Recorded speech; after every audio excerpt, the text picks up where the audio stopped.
बिस्मिल्लाहिर्रहमानिर्रहीम। अस्सलामुअलैकुम। पानी पीने के 4 सही औकात।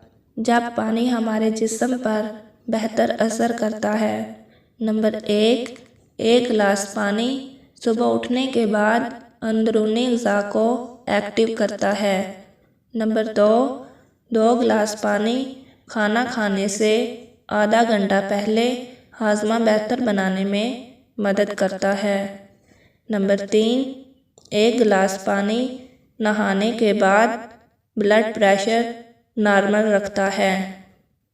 नंबर 4, 1 गिलास पानी सोने से पहले हार्ट अटैक और ब्रेन स्ट्रोक से बचाता है।